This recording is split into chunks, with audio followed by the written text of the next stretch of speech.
Good afternoon. This is Miss Goolsby again. Today we're talking about Chapter 12. This is Laboratory Informatics and Specimen Handling and Processing.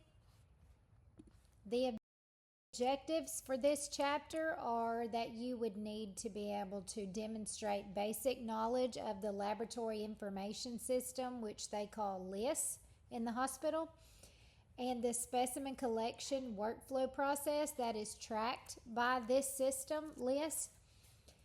Number 2, explain routine and specimen special handling procedures for lab specimens and identify pre-examination, pre-analytical errors that may occur during the collection, labeling, transporting, and processing of things that we as phlebotomists do. Number 3, describe the steps involved in processing the different types of specimens, the time constraints, and the exceptions for delivery, and list the criteria for specimen rejection. Lastly, identify OSHA required protective equipment worn when processing specimens. So starting out, let's talk about a few definitions. What is the definition? When we say laboratory informatics, what do we mean? Well, the definition of that is the specialized application of digital information technology to send, retrieve, and store information to optimize lab operations. So I know that is long and lengthy, but basically, it's the software that helps maintain data accuracy and integrity, in the lab. So you have a computer network. This is also called a data network. This is a group of computers that are linked together so they can share information and resources. The network interconnection that the lab uses allows all the individual devices, like each individual computer terminal, and which is the screen and the keyboard, also the workstations, which are operating that analyzer, laptops, tablets, barcode readers, and smartphones. It allows them to have immediate access to each other's information or to a large database of information at a remote site like the cloud, like iCloud, for example. Immediate access helps speed up processing. It also increases productivity and reduces cost. So this is why this is very important, that they actually came up with this to help all of these things: the processing, the productivity, the cost, all the things that the hospitals are looking at. And so you have to, when you do this and you share this kind of information, though, it makes it so easy that the downfall is that confidentiality of patients can be violated in this process. So HIPAA, which you all know and are aware of, which is the Health Insurance Portability and Accountability Act, that was designed to protect the privacy and security of patient information by standardizing the electronic transfer of data and providing guidelines for sharing PHI. So you need to know what PHI is. If you don't remember, that is Protected Health Information. So HIPAA came up with these guidelines of what we're able to share and how we're able to share it. So the first thing is a network security, is that you have to have a firewall. A firewall monitors and controls the network traffic. It prevents unauthorized access to and from that network. So it makes sure that people aren't looking at data that shouldn't have access to data. There are network managers that monitor for data leaks or breaches in that firewall in the database. That is their job, They monitor this for leaks. Reports have indicated that private information in healthcare facility patient records is becoming a favorite target of hackers. So as network security, that means we just have to have that system amped up we have to stay a step ahead of the hackers. One of the reasons Congress enacted HIPAA was because that sharing made it so easy. And so this is why HIPAA was like, whoop, we got to come up with something, or Congress said, we got to come up with something to make sure that this patient information stays confidential. Okay.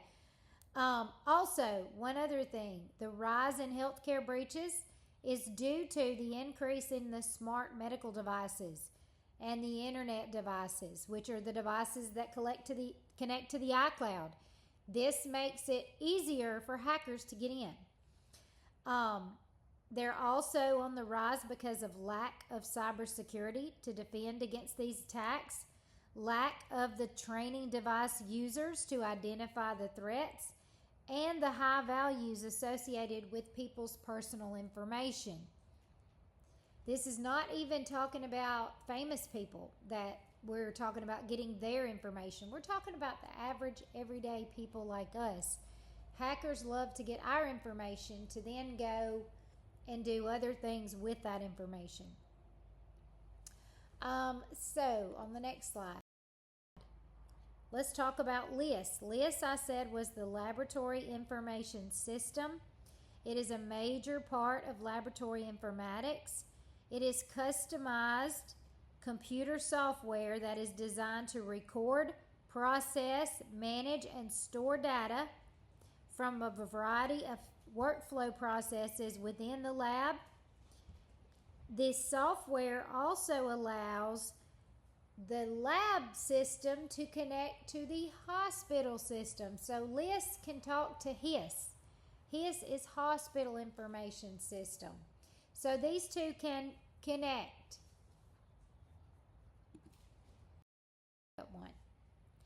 These individuals have the troubleshooting skills to solve day-to-day problems within the system, and also responsible for training lab personnel in using LIS and HIS. HIS, remember, was Hospital Information System. And also keeping personnel updated on changes that are made to the software.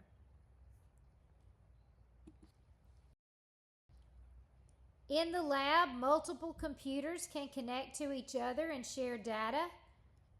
This is what is called interfacing.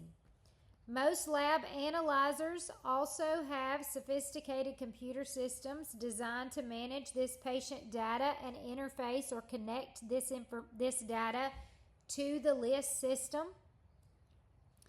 There are two types of interfaces. There is unidirectional, which means the data only goes one way, for example, from the analyzer to the LIS computer. The second interface is bidirectional. This means the data can upload, transfer from the analyzer to LIS, just like unidirectional, but also not only upload, but can download, transfer from LIS back to the analyzer, so between those two systems. Major manufacturers of lab analyzers are able to connect their computer, their company computer, through the healthcare facility's internet with a customer's analyzer in the facility's lab to monitor that instrument status and troubleshoot. So like when they come in to troubleshoot an analyzer, that means they can connect their laptop, say, to our LIS system and look up information about that analyzer to help troubleshoot. So what the internet connection does is it gives them real-time intervention if that analyzer is malfunctioning. So it decreases downtime and the delay in turning out patient results, which is what we want to do, is speed all that up. Okay, integrating, interfacing, and middleware. Let's talk about that for a minute. Healthcare facilities are quickly moving toward being totally integrated. This means being connected through networking of computers. There is a type of software that accepts data even from the POCTs, which is the point of care testing instruments. These are the bedside instruments where you take it to the patient's bedside, say for example the glucose finger sticks, and this automatically transfers into the system instead of taking that information back and typing it in and so on. The middleware serves as an interface between the instrument and HIS. Remember, HIS was the big system, the hospital system. LIS is the smaller lab system.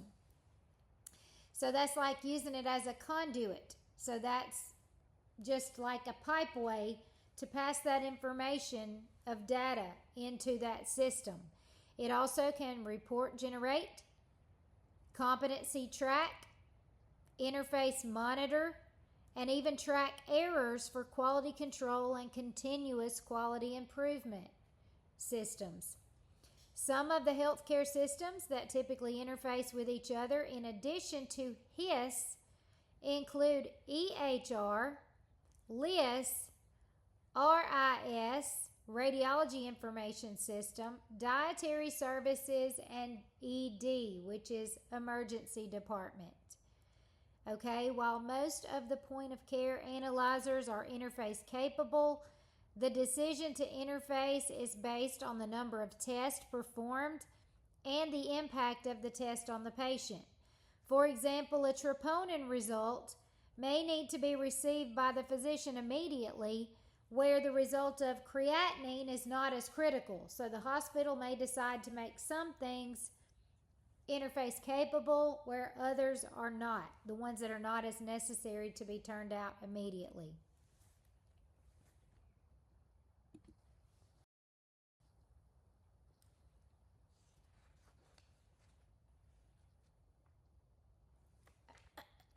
Okay, to log into the LIS system, you will be given a username that identifies you as a system user.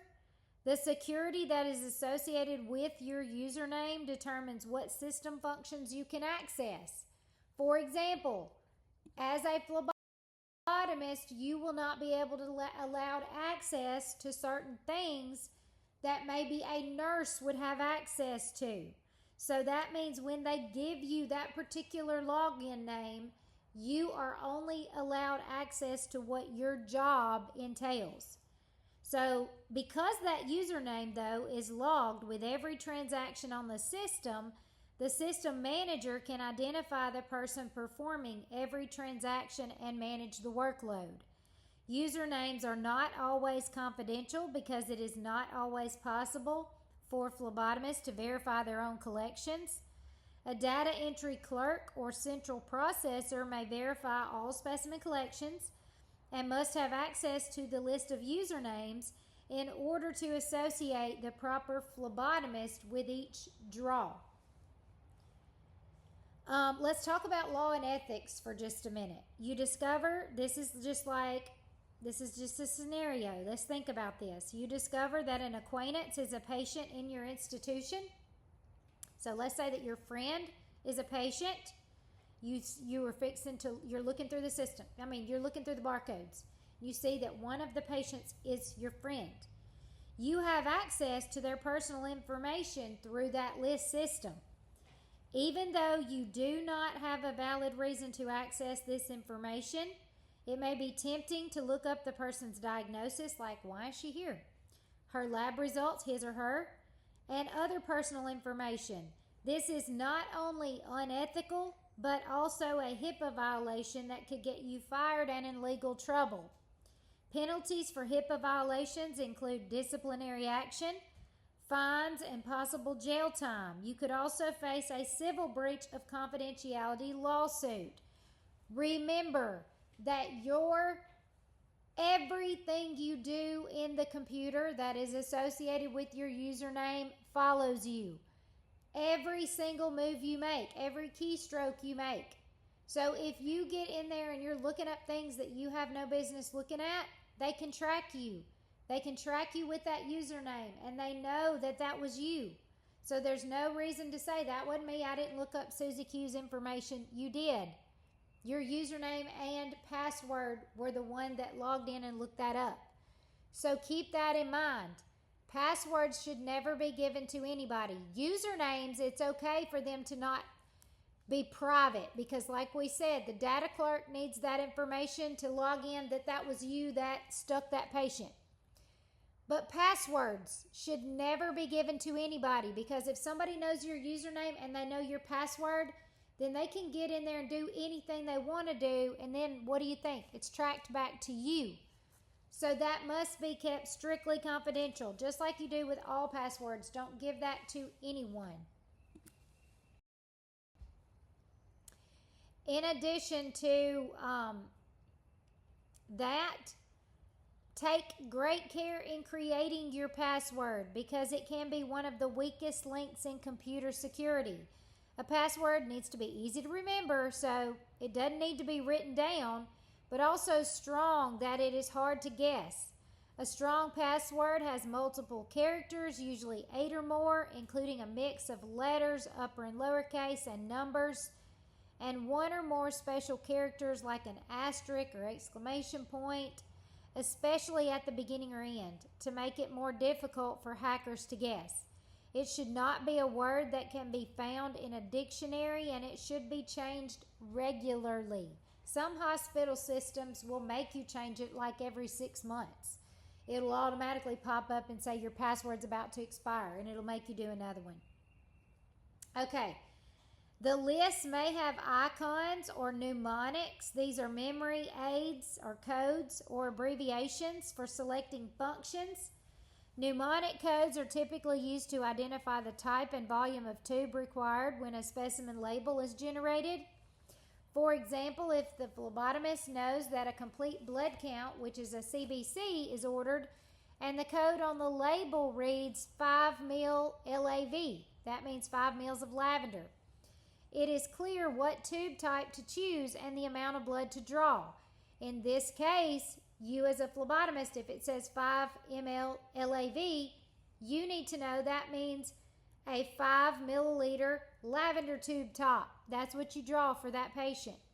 This will aid you as the phlebotomist in acquiring the proper specimen in a timely fashion. The generic steps used by LIST for processing a specimen from arrival in the lab through reporting go all the way from, say, the nursing unit orders the test. At this point, the test request is entered in the computer and an accession number is assigned. The collection label is then printed. It is printed either in the healthcare center or generated on the unit. The phlebotomist, you collect the sample. When the sample arrives in the lab, the barcode label is scanned, verifying collection and receipt. Orders are then uploaded to an instrument. Remember those bi-directional instruments? It can go both ways, passes through to LIST and then back. The nurse or the unit clerk may check on the status of the results because remember, once it is ran through that instrument, it then turns the results out into LIST. LIST sends it out to HIS, and then the nurse can look it up at the station. The results are verified. Test results are sent to that nursing station so they can print out or show the doctor the test results. And then the patient's lab charges are sent to accounting and billing after all of that is done.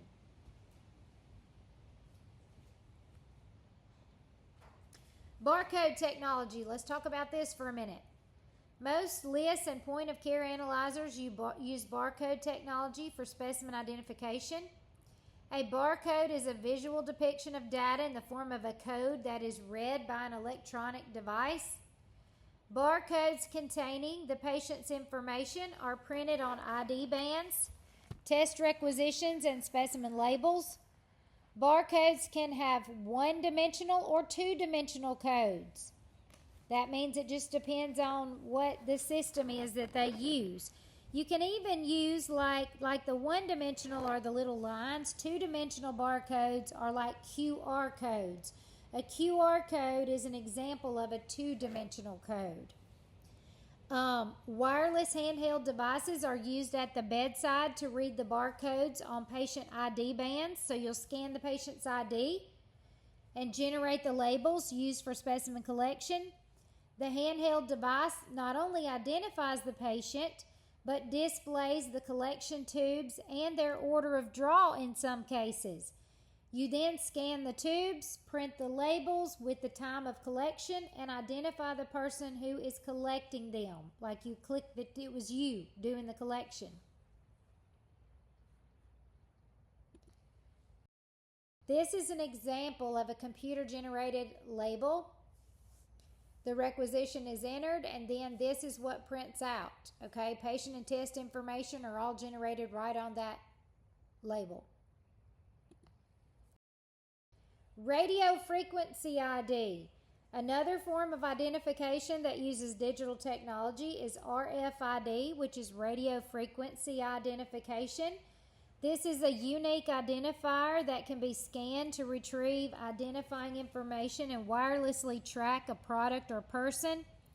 This ID system is composed of a reader and a tag or label that serves the same purpose as a barcode or the magnetic strip on a credit card. The RFID tag looks very much like a barcode label, but it is actually a silicone chip. One of the advantages of this system is that it does not need to be near the object being scanned because it communicates by its data by radio waves. It will work within a few feet up to 100 feet away. Another advantage is that RFID scanners can track more than one tag at a time and beyond the line of sight of the reader. In healthcare, it can be used to monitor patients and identify and track specimens, equipment, and records.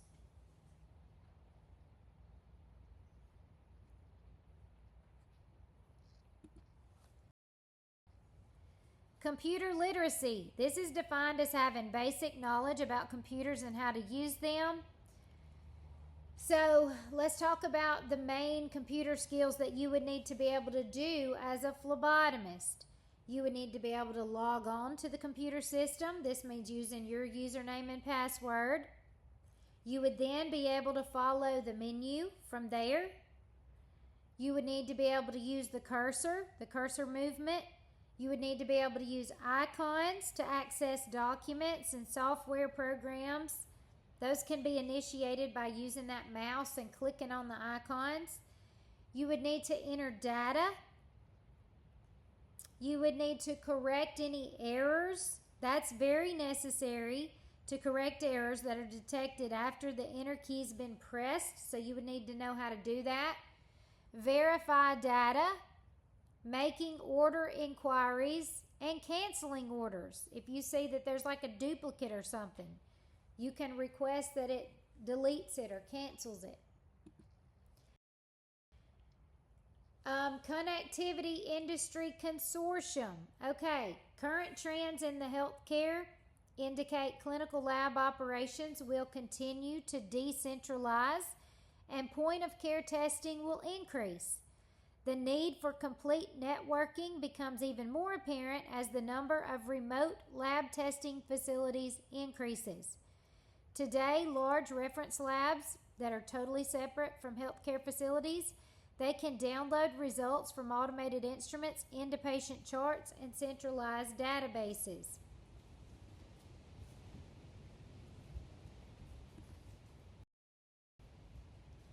There are 3 phases of the laboratory process. You have pre-exam or pre-analytical. Pre-examination means prior to testing. They use that term as the same as pre-analytical because pre-analytical is prior to analysis. So they mean the same thing, occurring prior to the specimen being tested or analyzed. Okay, examination is during testing. Analytical is during analysis. Those mean the same thing.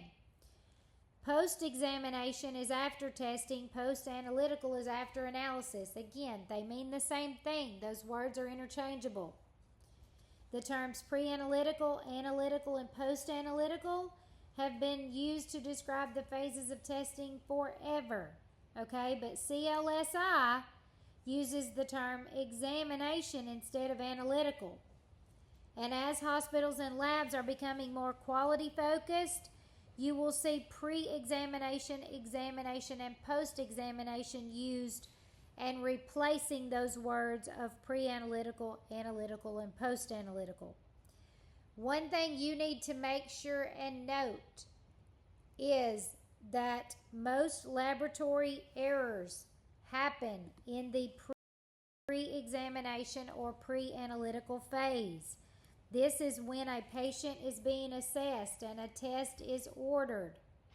Okay, so this means this is the phase as a phlebotomist that we are in.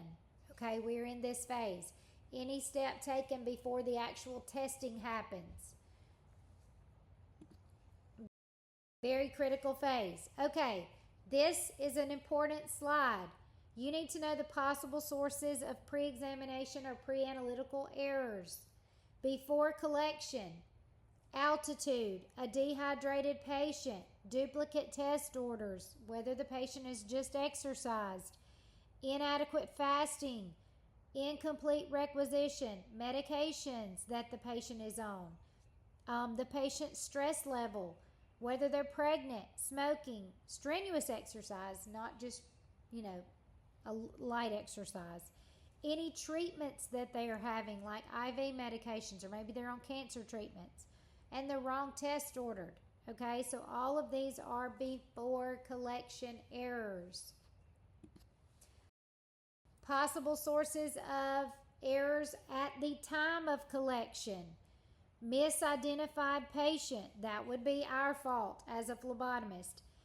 Our fault again is all of these can be our fault. Our errors as a So let me back up a second. Before collection, that would be anything that the patient did wrong, or maybe not that they did wrong but had going on. Now, you're still in the pre-examination, but at the time of collection, this whole slide is things that we as phlebotomists would do wrong. Okay, so these are things you need to make sure and get correct. So, misidentifying the patient, not letting the antiseptic dry, because if alcohol doesn't dry, what does it do? It hemolyzes blood. Also hurts the patient.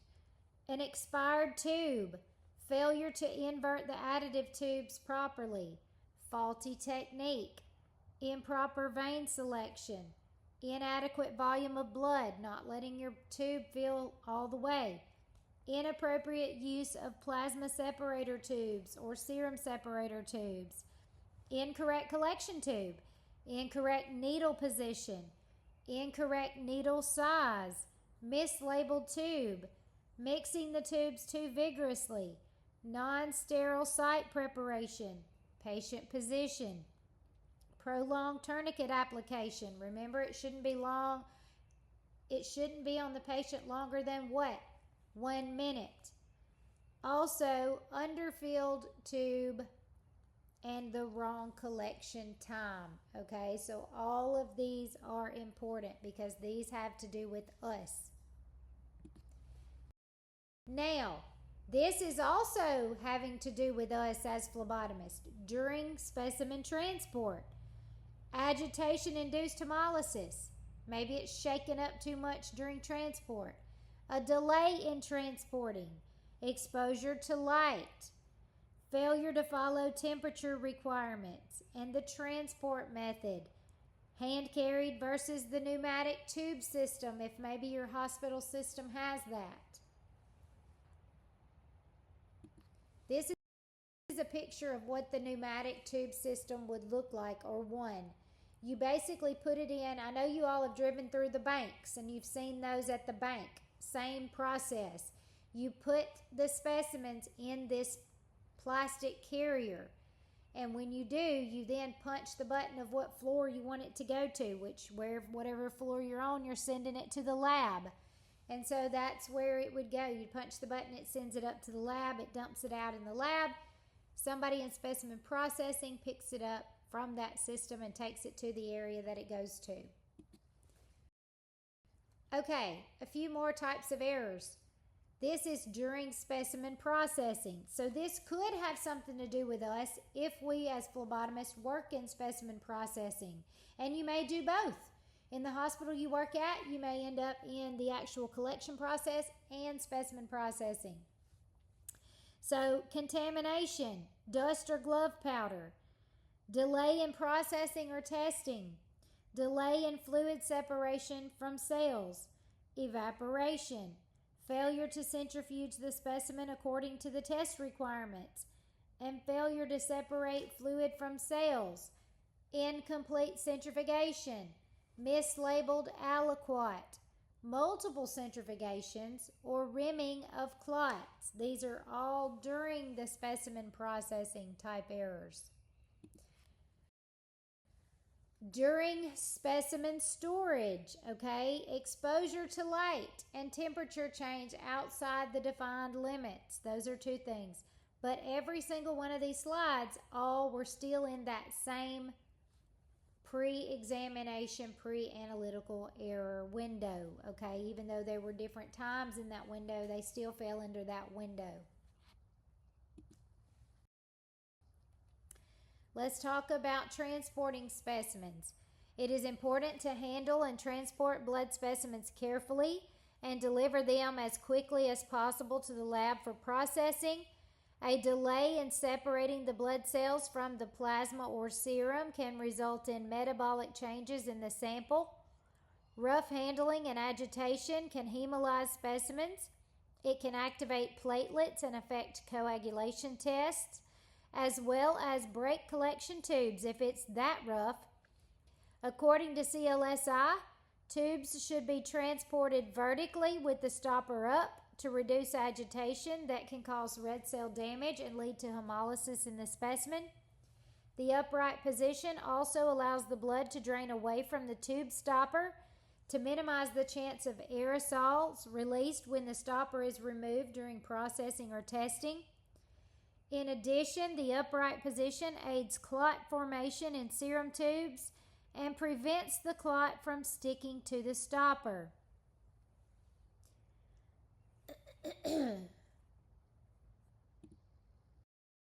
Whoops, I'm sorry, that was also that slide.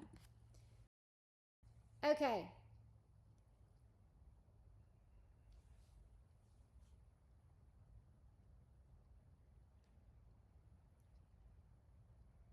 Oh, here. Okay, with the guidelines. I'm sorry.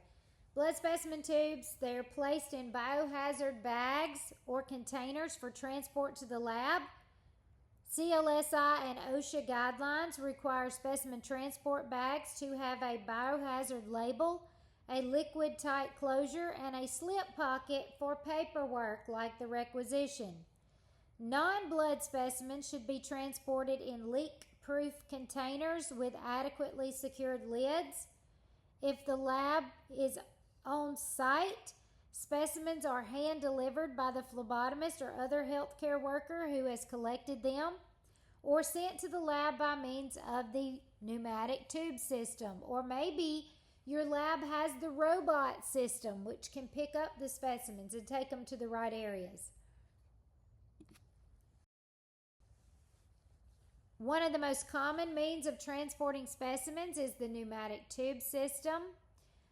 We talked about this already, but it's a network of tubes, just like the bank has, sends it to different areas. It's usually located near the nurse's station. It propels these canisters through the system using compressed air or a partial vacuum. But here's a couple of things we need to make note of when you're putting the specimen in there. All specimens that are going to be put through this system are considered biohazards and require strict protocol to prevent potential contamination issues. Specimens must be packaged correctly in leak-resistant containers and sealed in zipper-type plastic bags to contain spills, and the carrier must be fitted with disposable clear plastic liners in case of leakage. Carriers must contain foam pads and special padded liners to provide containment and cushioning during transport.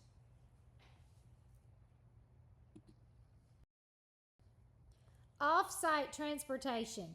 Many patient specimens are delivered to clinical labs from off-site locations such as physician offices, clinics, patient service centers, or private homes, and sent from these locations or healthcare facility labs to local or regional reference labs. Specimens transported by a courier or mobile phlebotomist must be in a leak-proof container. This container is put in the zip bag, the zip plastic bag. Absorbent material like paper towels are placed in a second metal cooler or transport box. This is the secondary container. Alternatively, blood specimens can be placed upright in a rack that sits on top of absorbent material in the bottom of the transport box. The transport box must be closed to avoid spills and contamination in case it's jostled. It must be labeled properly and have all of the forms with it.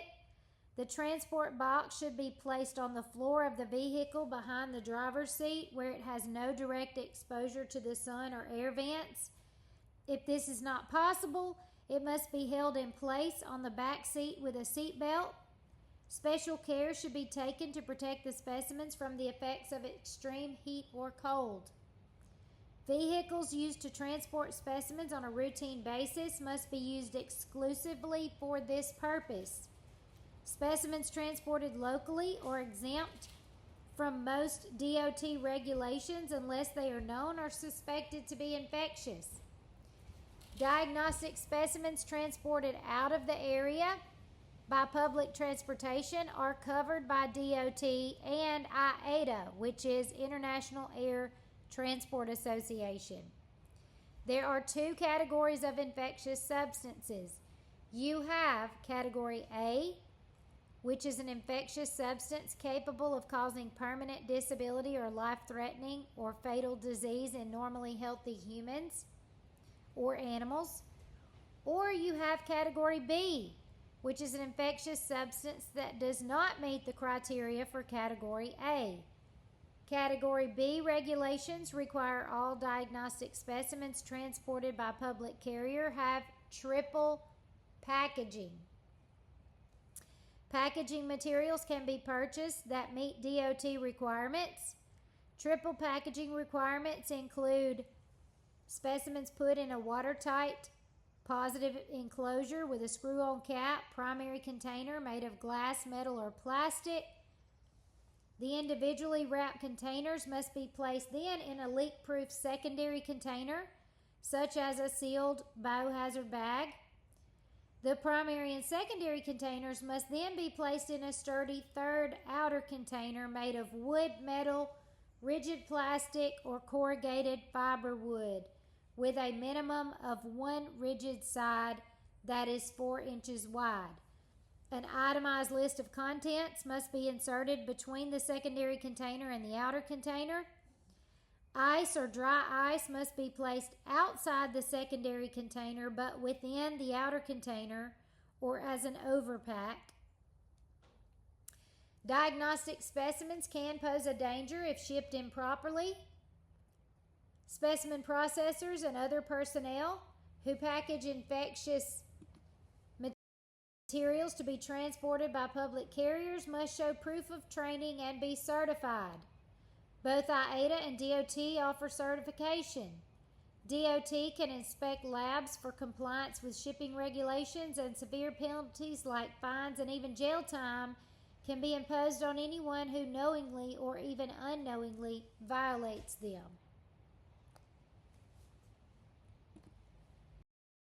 All specimens should be transported to the lab without delay. CLSI guidelines recommends a time limit of less than 2 hours for separating serum and plasma from the cells. Because tests for analytes with varying stabilities may be collected in a single specimen tube, many labs use 2 hours as the maximum time limit for separating all specimens as a general rule.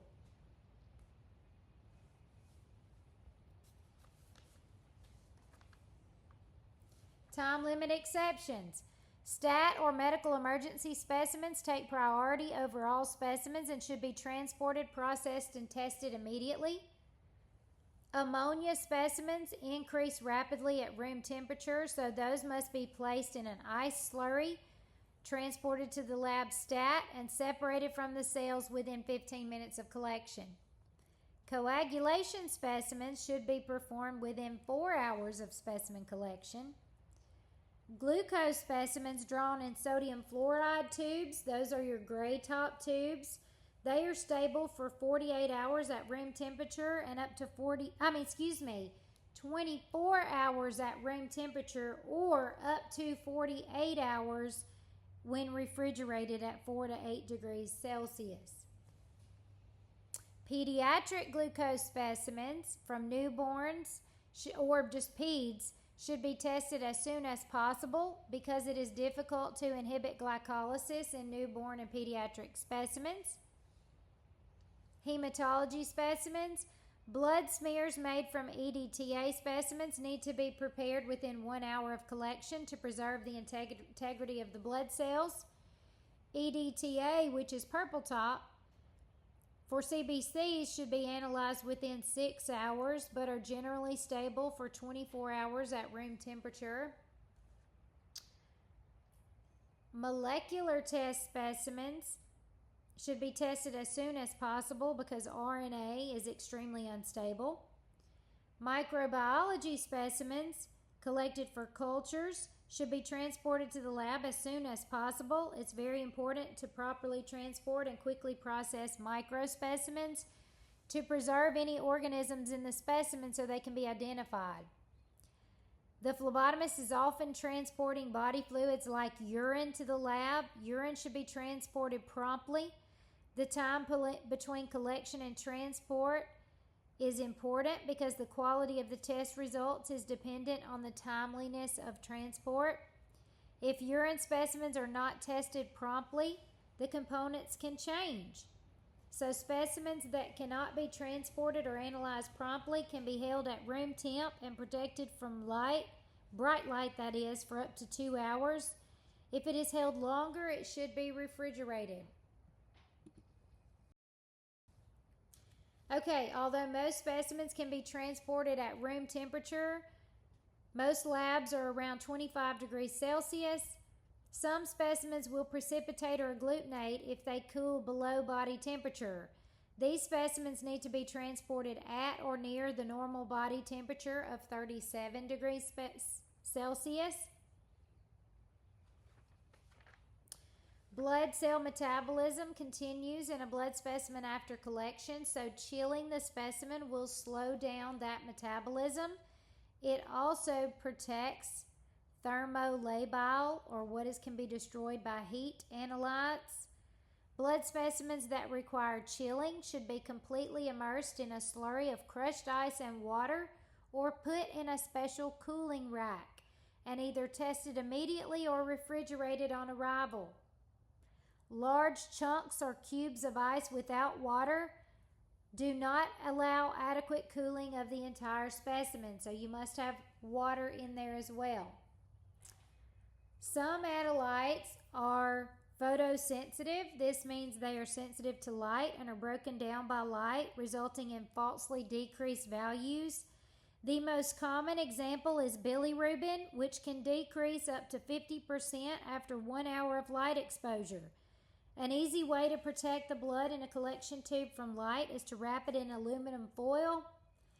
Amber tubes, which are colored this way and come from manufacturers, biohazard bags, or light-blocking transport containers can also be used.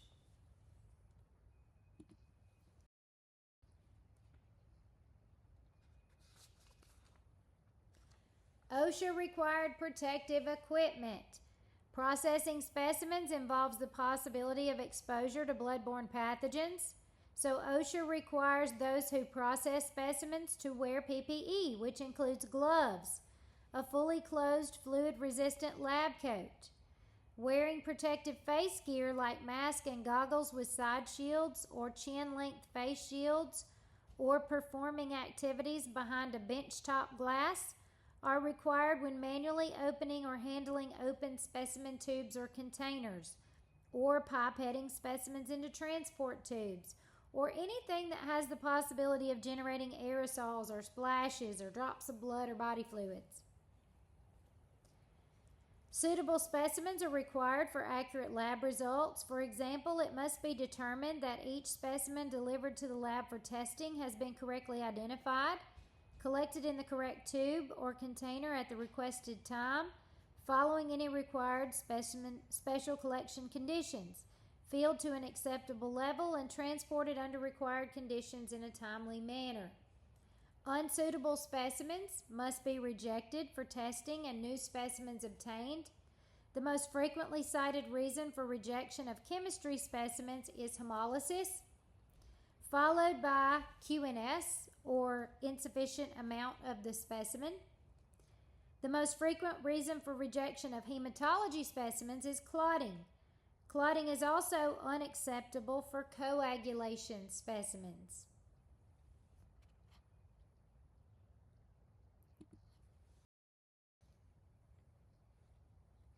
After suitability requirements have been met, specimens that do not require additional processing are promptly distributed to their testing areas where they undergo specific processing.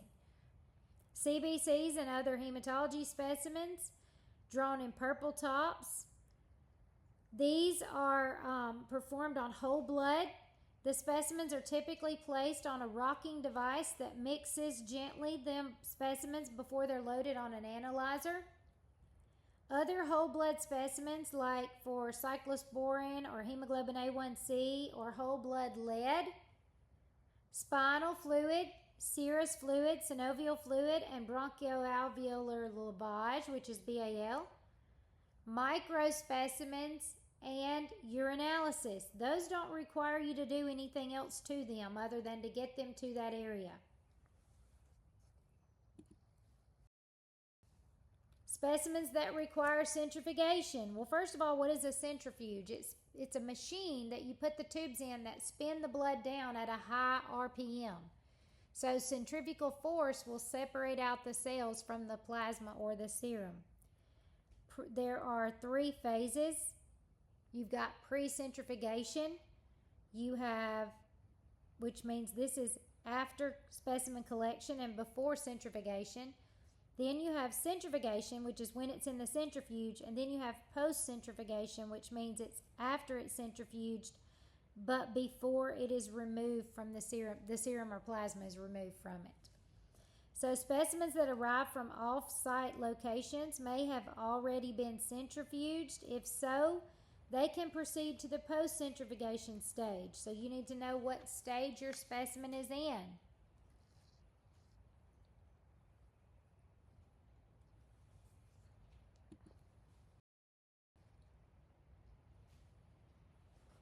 Centrifuging serum samples, when you put them in there, the serum specimens must be completely clotted before you centrifuge them, and complete clotting takes anywhere from 30 to 60 minutes at room temperature. So you don't spin them before you allow them to clot, okay? Or you're going to get little bitty fibrin clots if you don't allow this to happen. Okay, let's talk about post-centrifugation. Remove the specimens from the centrifuge in a timely manner after it has come to a complete stop. Be careful not to tip or bump them, which can cause resuspension of what you just did. If the specimen appears lipemic, icteric, or hemolyzed, let's talk about these colors a minute. Lipemic means milky white. Icteric means an amber yellow color, and hemolyzed is red, or if it contains a fibrin clot before placing it in the specimen rack. You need to make note if any of that happens or goes on. After centrifugation, the serum or plasma should be physically separated from the cells as soon as possible. Some testing instruments sample aspirate specimens directly through that tube stopper, but most of the time you must remove the stopper to obtain the serum or plasma needed. Stoppers can be removed using commercially available stopper removal devices or by the use of robotics. If robotic equipment is not used, wear a full-length face shield, hold the tube behind a benchtop splash shield, or work in a safety cabinet to prevent exposure to aerosols, spills, or splashes as that stopper is removed.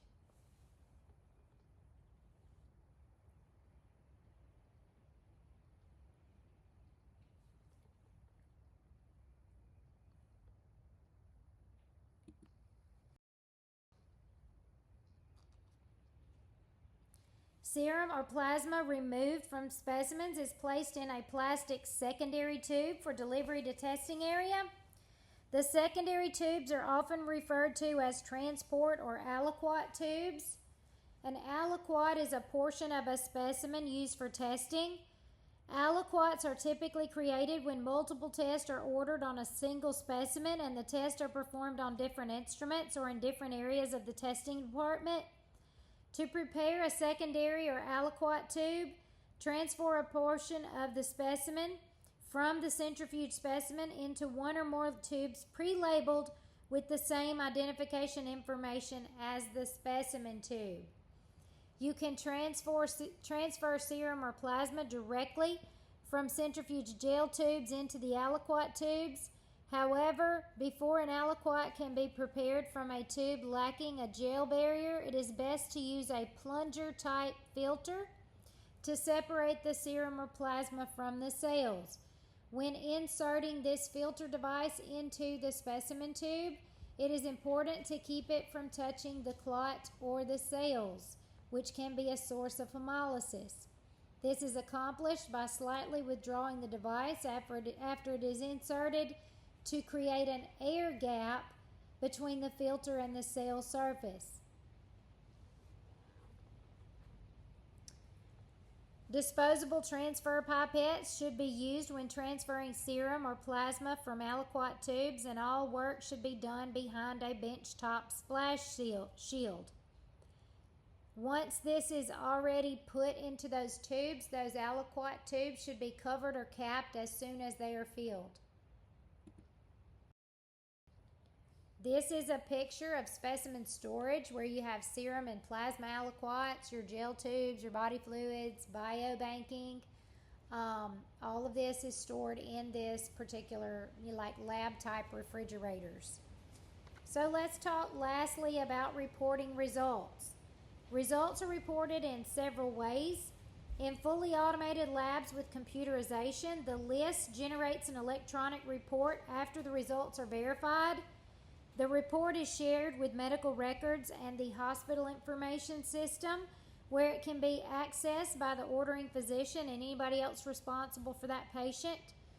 Results from national and reference laboratories can also be electronically transmitted to that hospital information system. In the absence of an automated system, instrument printed reports can be distributed to the appropriate department or physician's office. Stat and panic or critical value test results. These are reported directly to the physician or designated personnel as soon as possible, typically by the phone or pager. Panic values are significantly abnormal test results that could indicate a life-threatening situation that requires immediate attention by the physician.